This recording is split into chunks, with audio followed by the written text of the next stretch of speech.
Alas negatibo 1:08 minuto ng gabi noong ika-negatibo 25 ng Marso, 2022, isang batang ina ang huling tumawag sa mga serbisyong pang-emerhensya, hindi alam na may 2 minuto na lang siyang natitira para mabuhay. Ang 21 taong gulang na si Mackenzie Anderson ay lahat ng inilarawan ng kanyang mga kaibigan bilang masigla at puno ng buhay. Kilala bilang Max. Ng mga nagmamahal sa kanya, siya ang tinitibok ng puso ng bawat pagtitipon. Sumasayaw kasama ang mga kaibigan hanggang sa pagsikat ng araw. Pinapanood ang mga paglubog ng araw na nagpipinta sa baybayin ng Newcastle. At idinodokumento ang kanyang mga pakikipagsapalaran sa TikTok, Facebook at Instagram. Ipinakita sa kanyang social media ang isang batang babae na niyayakap ang mga posibilidad ng buhay. Nakikipagtawanan kasama ang mga kaibigan.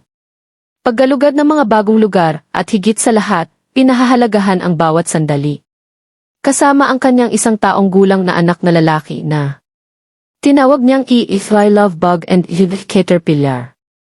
Ngunit sa likod ng mga nakangiting larawan at masasayang video, si Mackenzie ay nakikipaglaban sa isang laban na ilang tao lamang ang nakakaalam. Mula noong edad na 16 na, si Mackenzie ay nakipaglaban sa adiksyon sa methamphetamine, isang demonyo na sumunod sa kanya hanggang sa kanyang pagtanda. Gayunpaman, nang ipanganak ang kanyang anak na lalaki, nagbago ang lahat. Aktibo siyang nagsusumikap na baguhin ang kanyang buhay. Determinadong ibigay sa kanyang anak ang matatag at mapagmahal na tahanan na gusto niya para sa kanya. Nagsimula siya ng isang bagong relasyon at, ayon sa mga malalapit sa kanya, tunay na umaasa para sa darating na taon. Sa huling bahagi ng 2019, ang buhay ni Mackenzie ay nagkaroon ng nakakapanghinang pagbabago nang makilala niya si Tyrone Thompson. Siya ay 22 taong gulang, 1 taon lamang ang tanda kay Mackenzie at sa simula ay tila isang taong nakakaintindi sa kanyang mga paghihirap. Si Thompson ay may sarili ring magulong nakaraan, isang pagkabata na puno ng hindi maisip na trauma na kinabibilangan ng isang marahas na ama na may schizophrenia, sexual na pang-aabuso ng isang guro at patuloy na pagkalantad sa karahasan sa tahanan. Ang hindi alam ni Mackenzie ay ang traumatikong karanasan ni Thompson ang nag-iwan sa kanya ng komplikadong post-traumatic stress disorder at isang malubhang personality disorder.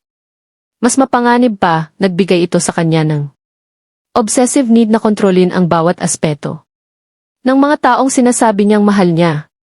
Ang kanilang relasyon na kalaunan ay inilalarawan na napinsala ng karahasan sa tahanan. Mula sa simula ay nagsimula sa kaakit-akit na anyo ni Thompson na mabilis na naglaho upang ibunyag ang kanyang tunay na kalikasan. Ang kanyang pangangailangan para sa kontrol ay hindi banayad.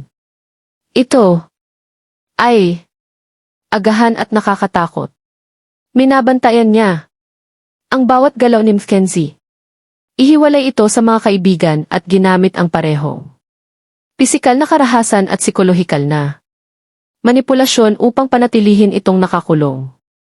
Ang kalagayan ng pag-iisip ni Thompson ay partikular. Nakakabahala. Nagkikimkim siya ng kakaibang mga delusyon na naniniwalang siya ay nilalaso ng mga microplastics na nagpapabago sa kanya bilang isang babae at na siya ay kinokontrol ng isang gobyernong pinapatakbo ng mga Kardashian.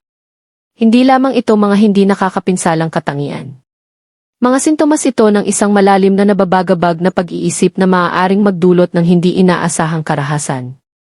Ang lalong nagpalala sa panganib kay Thompson ay ang kanyang ganap na kawalan ng katiyakan.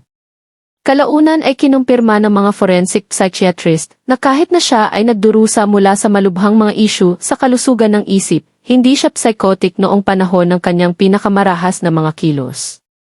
Nangangahulugan ito na alam niya kung ano ang kanyang ginagawa.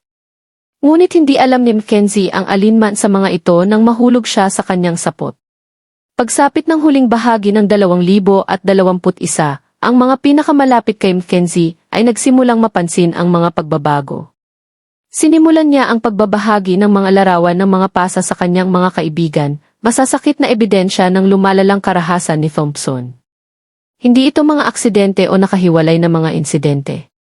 Bahagi ito ng isang sistematikong kampanya ng terorismo na isinagawa ni Thompson laban sa batang ina. Sinimulan ni Mackenzie na makipag-ugnayan sa mga serbisyo ng karahasan sa tahanan, desperadong humingi ng tulong sa mga pinto ng seguridad at mga kamera para sa kanyang tahanan. Alam niyang nasa panganib siya at ginagawa niya ang lahat ng kanyang maisip para protektahan ang sarili at ang kanyang anak. Ang email na ipinadala niya sa mga organisasyong ito ay naglalarawan ng isang babaeng nakakaintindi sa bigat ng kanyang sitwasyon, ngunit pakiramdam niya ay wala siyang kapangyarihang takasan. Sa panahong ito, ipinagtapat ni Mackenzie sa kanyang mga kaibigan ang isang bagay na magiging malungkot at makahulang pangyayari. Sinabi niya sa kanila ng may lubos na katiyakan na papatayin siya ni Thompson. Hindi ito isang dramatikong pahayag o isang pagpapalabis na bunga ng isang sandali ng galit. Ito ay isang mahinahon at takot na hula mula sa isang babaeng mas nakakakilala sa kanyang nang aabuso kaysa sa iba. Ang pag-ugali ni Thompson ay nagiging pabago-bago at marahas. Noong Oktubre 2021, sa wakas ay nahuli siya ng kanyang mga aksyon. Nang siya ay arestuhin at kinasuhan ng pananakit kay Mackenzie, pagpanakot sa kanya at pagsira sa kanyang ari-arian. Hinatulan siya ng korte ng maksimum na 10 buwang pagkakabilanggo. Saglit na nakahinga si Mackenzie. Si Thompson ay nasa likod ng mga rehas at sa wakas ay ligtas na siya. Ngunit ang ginhawa ay hindi magtatagal. At ang pagkawala ni Thompson ay lalo lamang magpapalala sa kanyang obsesyon na kontrolin siya. Habang nakaupo si Thompson sa kanyang selda sa kulungan, sinubukan ni Mackenzie na muling buuin ang kanyang buhay. Naglabas siya ng isang utos ng karahasan. Isang legal na dokumento na idinisenyo upang protektahan siya mula sa karagdagang pang-aabuso. Malinaw na ipinagbabawal ng utos kay Thompson na makipag-ugnayan sa kanya o lumapit sa kanyang tahanan. Ito ay isang piraso ng papel na dapat sana ay panatilihin siyang ligtas. Noong nakakulong si Thompson, isang mahalagang bagay ang nangyari na. Dapat sana ay pinalawig niya ang kanyang panahon na malayo kay Mackenzie. Sa isang apela, ang kanyang panahon ng parol na walang parol ay talagang nabawasan mula sa orihinal na 5 buwan patungo sa 4 na buwan at 2 linggo lamang. Ang desisyong ito ay magiging nakamamatay. Ang walang lubos na nakaintindi noong panahong iyon ay ang panahon ni Thompson sa bilangguan. Ay hindi siya na-rehabilitate o nabigyan siya ng pananao sa kanyang mga aksyon. Sa halip, lalo lamang nitong pinatindi ang kanyang obsesyon kay Mackenzie. Ginugol niya ang kanyang mga araw sa pag-iisip tungkol sa kanya. Pagpaplano ng kanyang pagbabalik at pag-aalaga sa baluktot na paniniwala na siya ay pag-aari niya. Nagkakaroon din si Thompson ng reputasyon sa loob ng sistema ng bilangguan bilang isang taong kakaiba at hindi mahulaan. Ang kanyang mga marahas na tendensya ay hindi limitado sa mga matalik na relasyon sa kapareha. Lumawak ito sa sinumang makakasalubong niya. Habang papalapit ang kanyang petsa ng paglaya, tumaas ang pagkabalisa ni Mackenzie. Alam niya na ang piraso ng papel na nagpoprotekta sa kanya ay walang kahulugan sa isang taong tulad ni Thompson. Nabuhay siya kasama ang karahasan nito at nakita ang kanyang ganap na pagbaliwala sa mga patakaran, batas, at pangunahing kagandahang asal. Hindi pa niya alam, ngunit ang kanyang pinakamatinding kinatatakutan ay malapit ng matupad. Marso 2022. Dapat ay isa lamang araw, ngunit para kay Mackenzie Anderson, ito ang naging simula ng kanyang huling pagbibilang. Iyon ang araw na lumabas si Tyrone Thompson mula sa bilangguan matapos magsilbi ng mahigit 4 na buwan ng kanyang sentensya. Ang sumunod na nangyari ay magpapakita kung gaano kawalang saysay ang mga legal na proteksyon kapag nahaharap sa isang taong determinadong magdulot ng pinsala sa loob ng ilang oras pagkatapos ng kanyang paglaya. Nang mismong araw ding iyon, nilabag ni Thompson ang kanyang mga kondisyon ng parol at ang utos ng karahasan na nahuli sa pamamagitan ng pagtawag kay Mackenzie. Nakakapangilabot ang kanyang mensahe.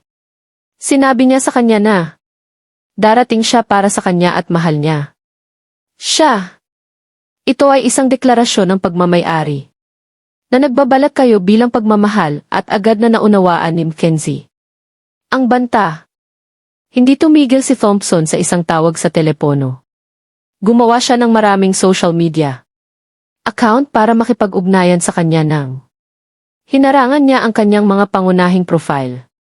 Nakipag-ugnayan siya sa mga taong nakakakilala sa kanyang bagong kasintahan, sinusubukang mangalap ng impormasyon tungkol sa kanyang buhay at kinaroroonan. Ang kanyang pag-ugali ay nagpakita ng antas ng pagplano na nagpaliwanag na ito ay hindi isang sandali ng kahinaan. Ito ay isang kinakalkulang kampanya ng panliligalig. Kinabukasan mismo, Marso 1-0. Sumabog muli ang marahas na tendensya ni Thompson nang saktan niya ang kanyang sariling ama. Sa kabila ng malinaw na paglabag na ito sa kanyang parol at ebidensya ng kanyang patuloy na mapanganib na pag-ugali, binigyan siya ng kondisyonal na piyansa.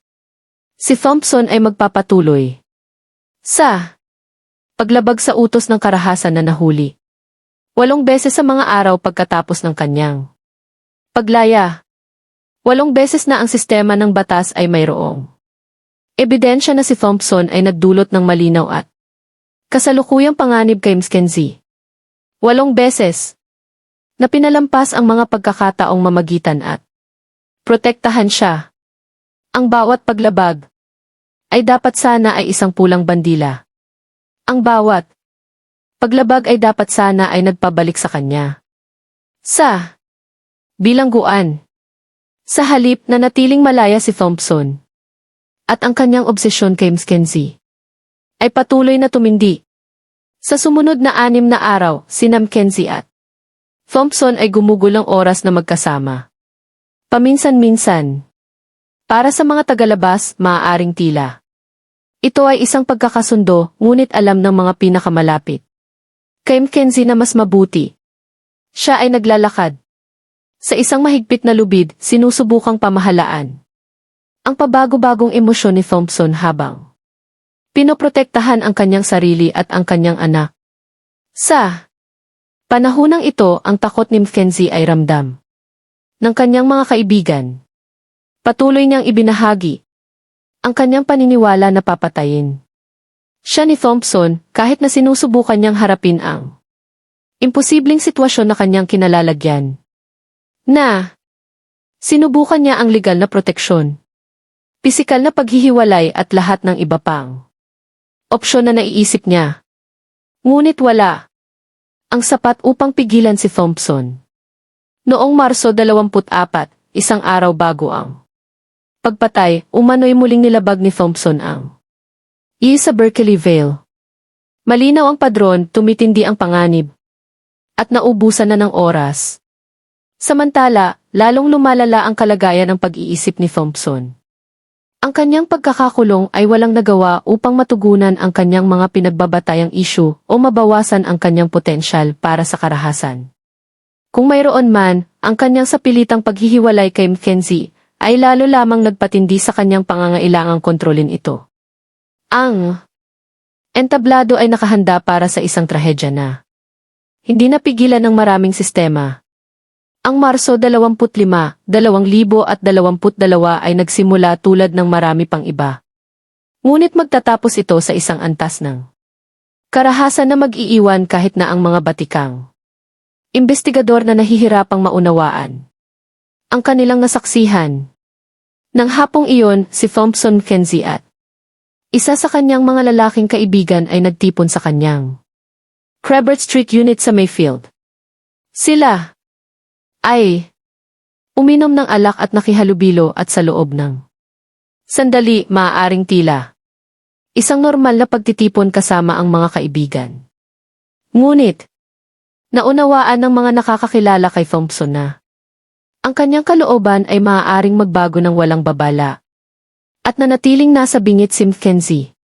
Matapos uminom ng 2 inumin lamang, ang kilos ni Thompson ay lubhang nagbago. Naging emosyonal siya at nagsimulang sabihin kay Mackenzie kung gaano niya ito kamahal at hindi nito pinahahalagahan ang mga bagay na ginagawa niya para sa kanya. Ito ang uri ng mapang-angkin na deklarasyon na kinikilala ng mga pamilyar sa karahasan sa tahanan bilang isang mapanganib na babala. Habang tumatagal ang hapon, lalong lumalala ang pagkailang ni Mackenzie. Hiniling niya kay Thompson na umalis ngunit ang kanyang kahilingan ay tila lalong nagpagulo sa kanya. Ang tensyon sa silid ay naging hindi na matiis. At nagpadala si Mackenzie ng isang text sa kanyang kaibigan na magiging isang propetiko. Huwag mo akong iwanang mag-isa kasama niya. Pagkatapos ay gumawa si Thompson ng isang bagay na nagpakilabot. Sa lahat ng naroroon, sinimulan niyang ilipat ang mga kutsilyo sa kusina. Nang sinasadya at may layunin, humugot siya ng isang malaking talim mula sa drawer. At inilagay ito sa counter kung saan makikita ito ng lahat. Malinaw ang mensahe. Naghahanda siya para sa karahasan. Bandang 9:30 nakumbinsi ng kaibigan ni Mackenzie. Si Thompson na umalis. Sumama siya sa kanya patungo sa istasyon ng tren, umaasang mapapawi ang sitwasyon. At matiyak na aalis talaga si Thompson sa lugar.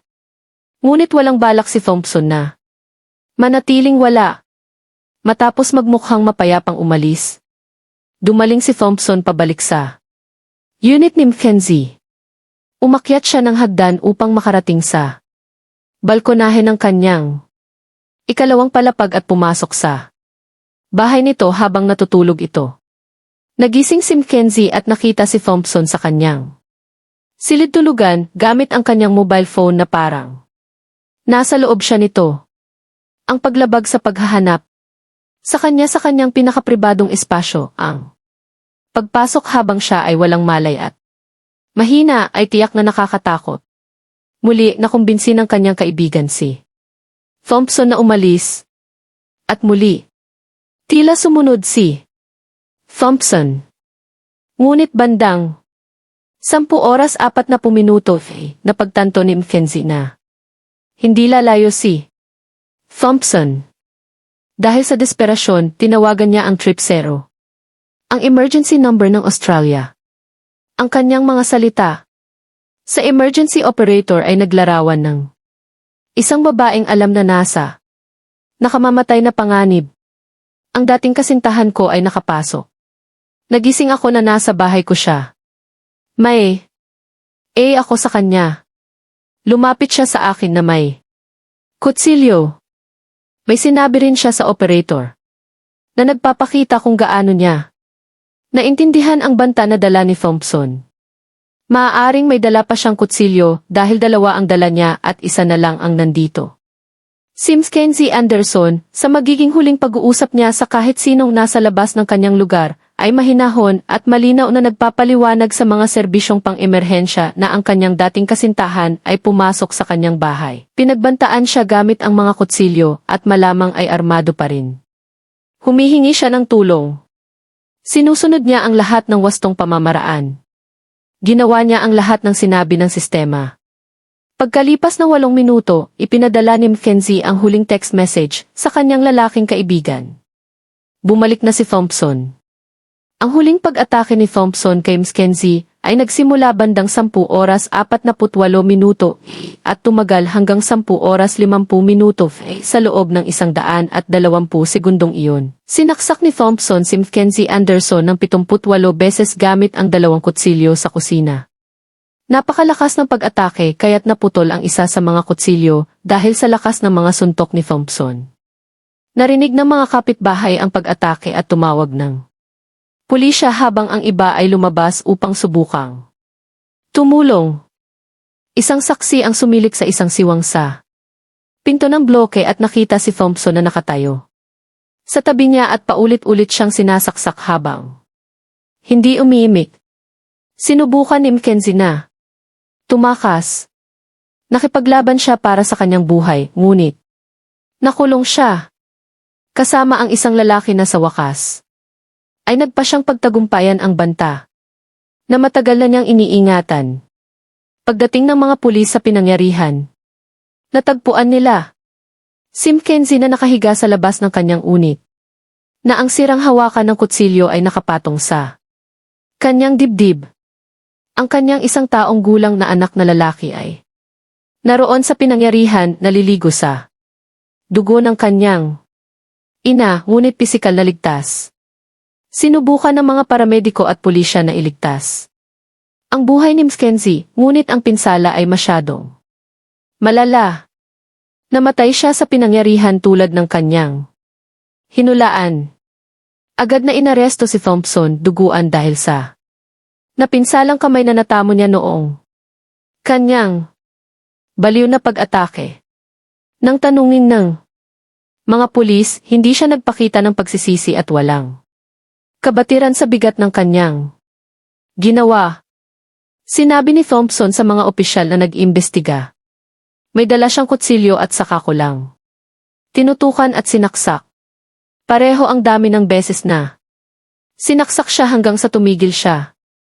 Isiniwalat ng kanyang mga salita ang kalkuladong katangian ng kanyang karahasan. Hindi ito isang sandali ng pagnanasa o isang suntok sa galit.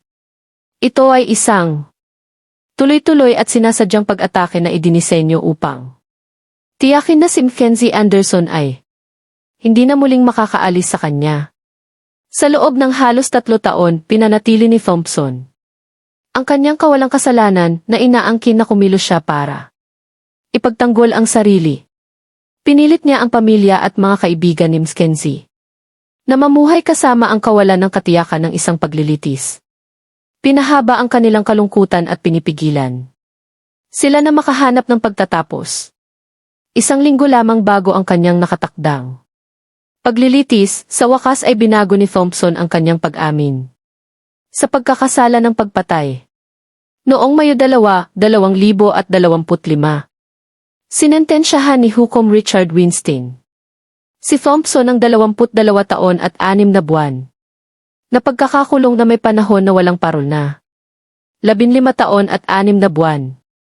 Ang sentensya ay nagdulot ng galit mula sa pamilya ni Mackenzie.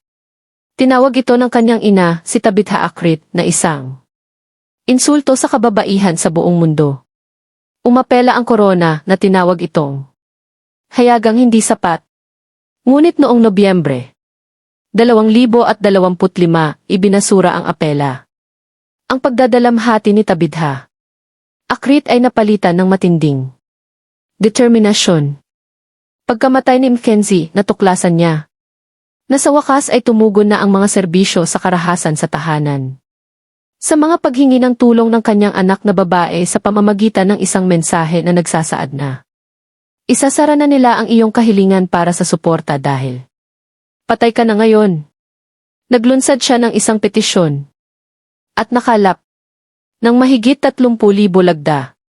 Ang kanyang pagtataguyod ay nakamit ang isang bagay na makasaysayan. Noong Nobyembre 18, 2025,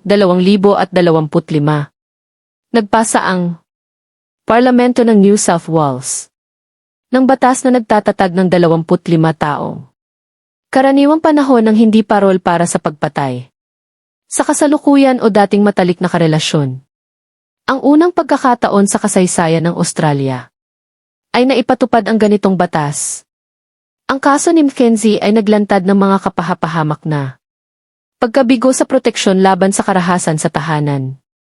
8 beses nang nilabag ni Thompson ang bago siya pinatay, ngunit nanatili siyang malaya.